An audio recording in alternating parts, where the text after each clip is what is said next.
Hello everybody, good morning, good afternoon, and good evening depending on where you are in this amazing world. My name is Donovan Jolly, and welcome everybody once again for another amazing video of DIY investing. For today's video, I wanted to share with you guys some updated analysis inside of Bitcoin's market structure by analyzing 3 different prior market cycles that have shown really similar consolidations to what Bitcoin's doing today, and then really just covering a couple different scenarios that I see fit for where the potential of a Bitcoin bottom is going to be taking us. This has been one of the most volatile corrections that we've ever seen in a Bitcoin cycle. In fact, inside of this one cycle alone, Bitcoin has had over 50% sell-offs. We've never seen this in a Bitcoin cycle, and this has caused a lot of people to get shaken out. I figured today would be a great opportunity to dive in, give you guys some updates on what I think is going to be playing out, and then wrapping up the end of this video by sharing with you guys a new opportunity that I think has the potential to make us all a lot of profit. If you're new and just finding this channel, always remember to do me a favor by leaving a like, comment, and subscribing to this channel for more updates. Always remember to click that notification bell so you don't miss out on any of these amazing videos like the one provided for you here. If you guys want to join the Discord server or download my free ebook, learn some more about crypto, links are going to be provided for you in the description to go check that out. Thank you guys so much for tuning in, and with that being said, let's jump right into this amazing video today.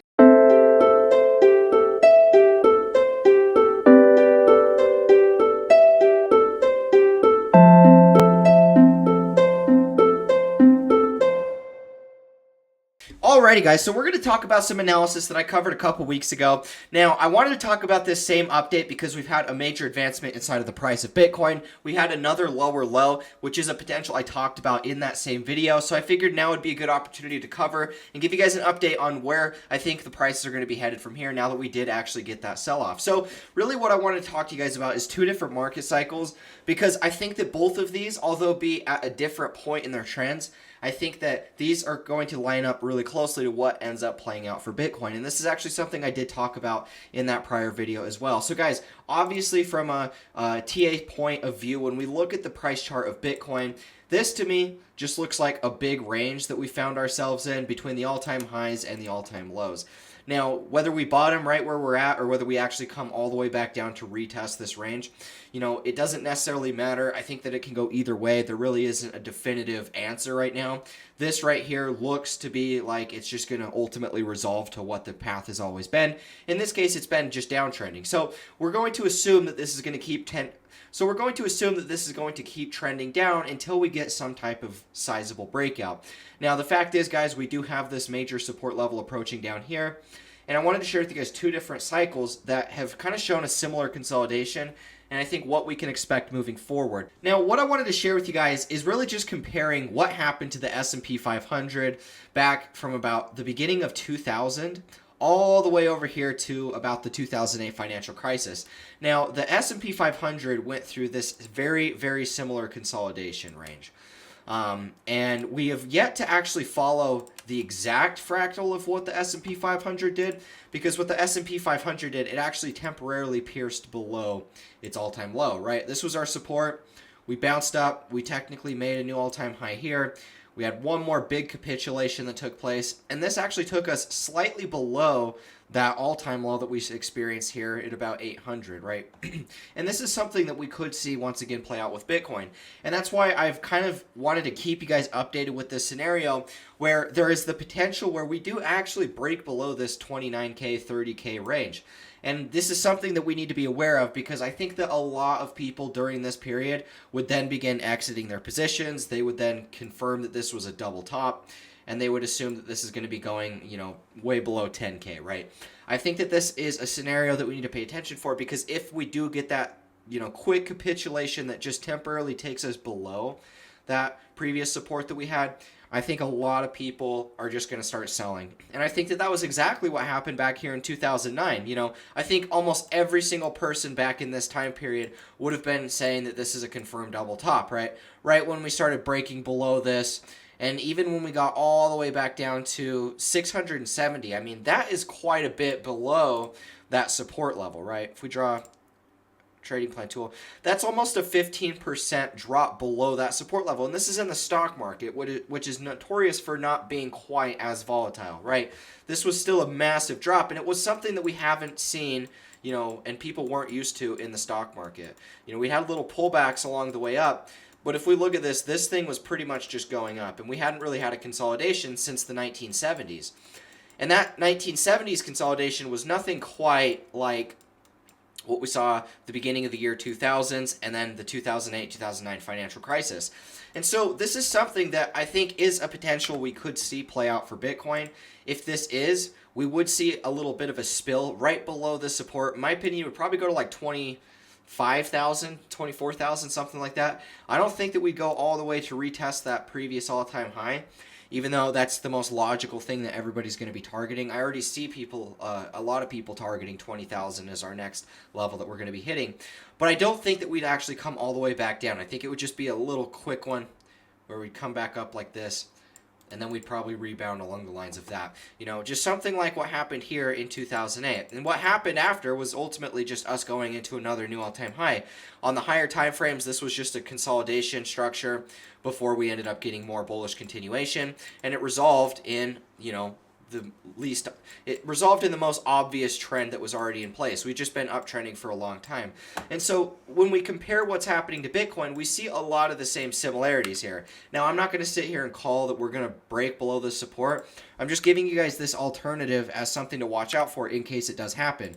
I'm going to be holding through this, guys. I truly believe that this is a higher time frame consolidation structure that will lead to another new all-time high. I'm very, very, very confident in saying that. Now, I could be proven wrong, and I would obviously have to learn from that mistake, but I do believe that that's what's going to be playing out, is this breaking out and going into one more higher time frame 5-wave up. So that's the way I'm going to be playing the market. And I wanted to give you guys this comparison here, because if we do have this fake out that has this capitulation below support, I want you guys to know that I will personally be holding through that. What you guys do is obviously up to your own trading plan and analysis. I know a lot of people have already began to sell. A lot of people are expecting this is a full-blown bear market. And, you know, to each their own, but this is my specific strategy. Now, there is one more cycle I wanted to share with you guys that's a little bit different. This one kind of was just the beginning of a cycle, and it was its first bear market, whereas Bitcoin is kind of in this 4-wave consolidation, right? So there is a little bit of a difference here. But there is a similarity as far as this consolidation took place at the same time frame as this one did here. There was just two different types of consolidations we saw. Now, this one didn't even come all the way back down to retest the base support, and then we ended up bottoming and then going back up once again. Now, obviously, we were way below the all-time highs inside of this cycle, and Bitcoin made a new all-time high inside of this consolidation. So there is a lot of difference here. But the point that I'm trying to make here is just where this bottomed at. It got really close to that support.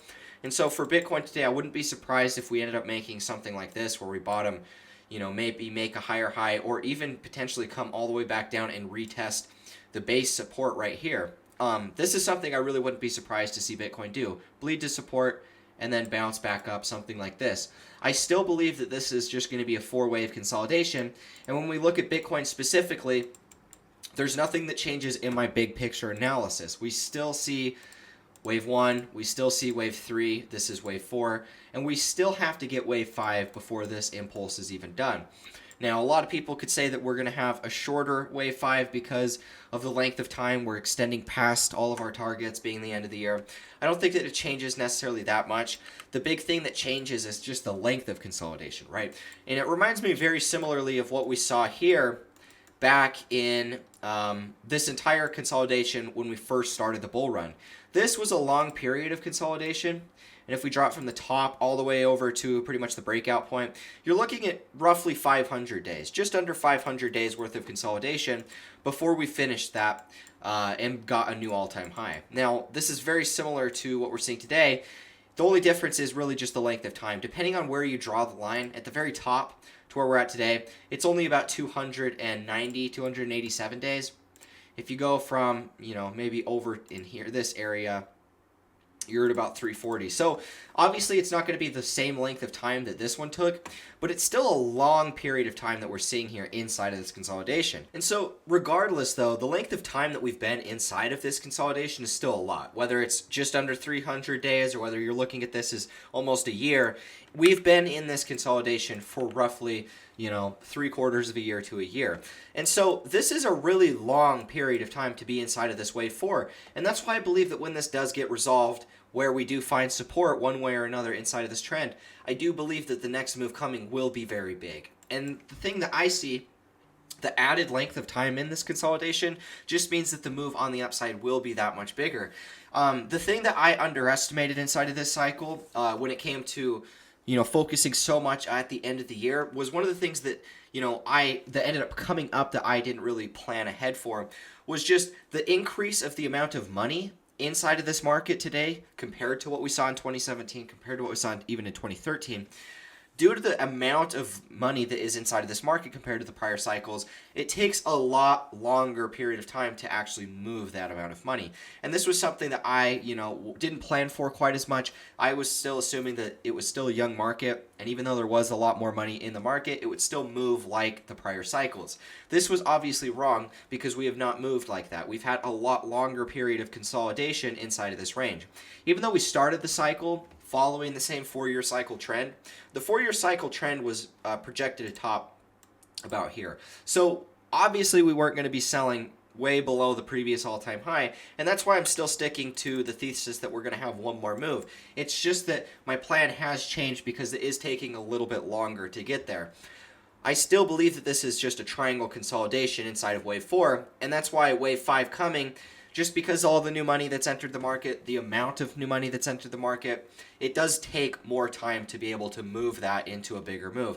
And the move that's coming is, in my opinion, going to be so big that that's why we're seeing the increased amount of time leading up to that. And so I wanted to give you guys this little update inside of Bitcoin, cover a couple thoughts, perspectives, whether we have this capitulation wick that goes below, whether we just hold support here. There's a few different scenarios. It doesn't necessarily matter because at the end of the day, we won't know until it happens. This is just what I think is happening on a big picture. We will get wave 5. Now, I did want to take some time to actually share with you guys an update on a big opportunity that I foresee inside the NFT market.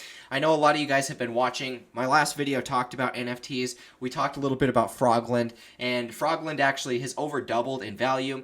It was sitting at about 0.15 ETH, and it's sitting at over 0.37 ETH. Per the floor price right now. And so this is an NFT that's taken off, but I wanted to share with you guys another one that actually released. Alrighty guys, so what I want to talk to you guys about was actually Wheelies. Wheelies was the world's first animated NFT project where they actually released a cartoon behind their NFTs.